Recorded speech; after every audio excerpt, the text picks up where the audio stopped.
नमस्कार, मानदेश भूषण यूट्यूब चॅनलमध्ये सर्वप्रथम आपले सर्वांचे स्वागत। आज आपण सातारा जिल्ह्यातील मान तालुक्यातील दहिवडी येथील बोरीमळा येथील श्री सिद्धनाथ व जोगेश्वरी माता देवी मंदिरात आलेलो आहे। आज सिद्धनाथ व जोगेश्वरी माता देवाची यात्रा आहे आणि या यात्रेनिमित्त विविध धार्मिक कार्यक्रम आयोजित केलेले आहेत। त्याचबरोबर या देवाची मूळ ठाण कुठला आहे, तसेच देवाचा विकास परिसर सुरू आहे, तर अशी विविध माहिती आपल्याला ॲडव्होकेट सुभाषचंद्र जाधव त्याचबरोबर माजी कृषी अधिकारी रमेश जाधव हे देणार आहेत। सर्वप्रथम आपण ॲडव्होकेट सुभाषचंद्र जाधव यांच्याकडून माहिती घेणार आहोत।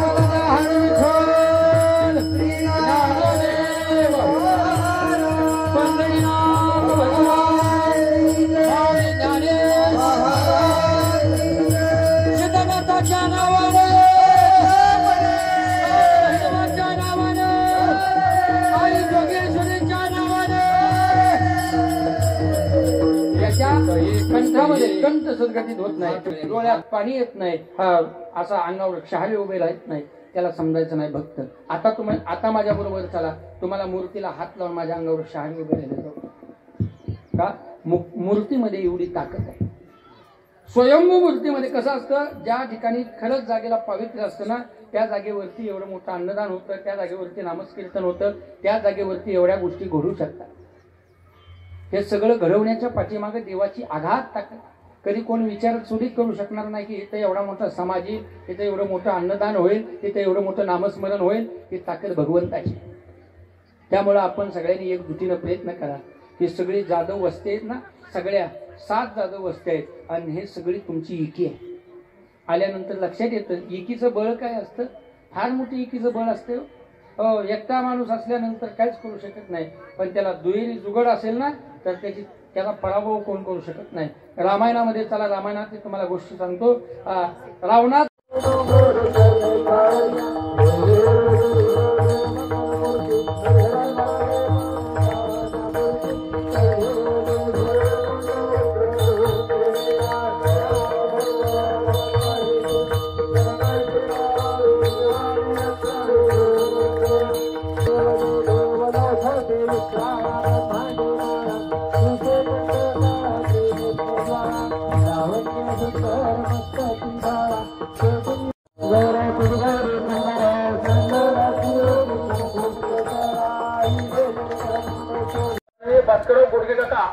याचंही सोनार स्थित सेवागुणाच्या माध्यमातून श्रीफळ देऊन स्वागत करण्यात आहे, त्याचा त्यांनी स्वीकार करायचा आहे।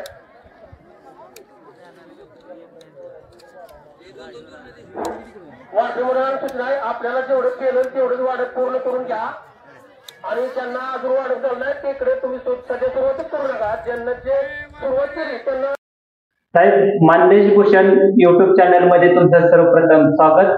आज आपल्या बोरीमळा येथील श्री सिद्धनाथ व जोगेश्वरी मंदिरामध्ये यात्रा आहे आणि या यात्रेनिमित्त कोणकोणते कार्यक्रम आयोजित केलेले आहेत?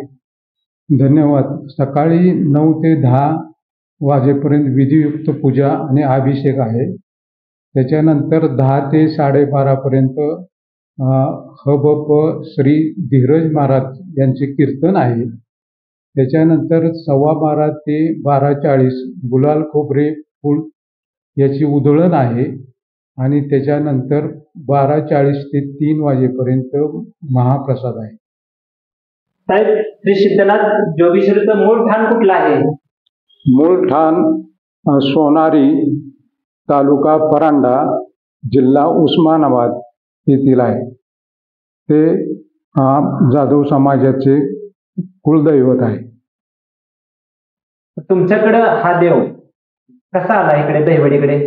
आमचे पूर्वज पहिल्यापासून सोनारीला जात होते, परंतु सोनारी हे ठिकाण लांब असल्यामुळं त्यांना प्रत्येक यात्रेला जाणं शक्य होत नव्हतं. त्यामुळं काही जणांनी विचार केला की इथं छोटं मंदिर उभं करून त्याच्या दर्शन घ्यावं किंवा सोनारीकडून आलेल्या लोकांनी दुसऱ्याची दर्शन घ्यावं, अशा पद्धतीचे पारंपरिक चाल सुरू होती.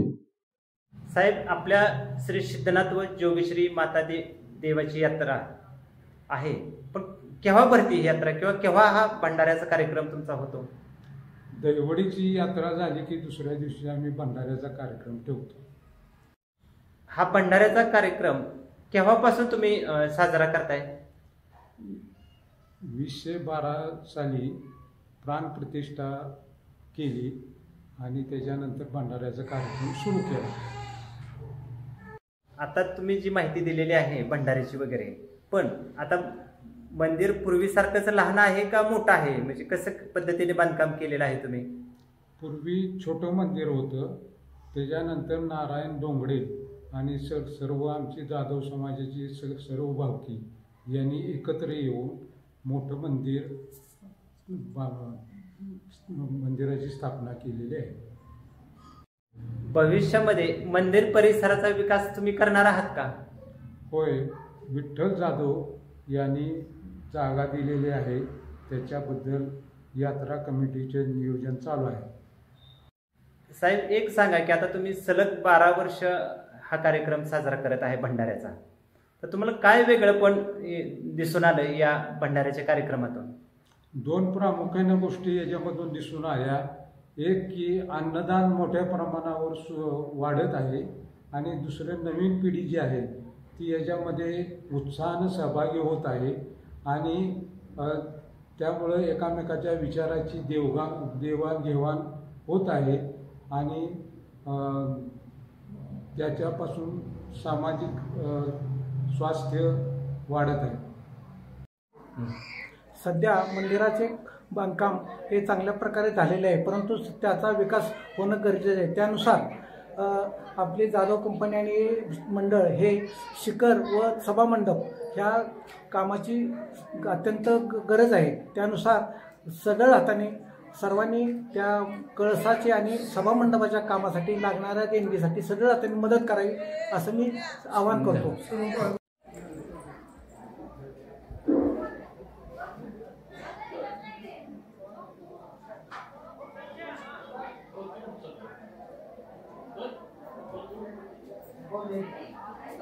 Gracias.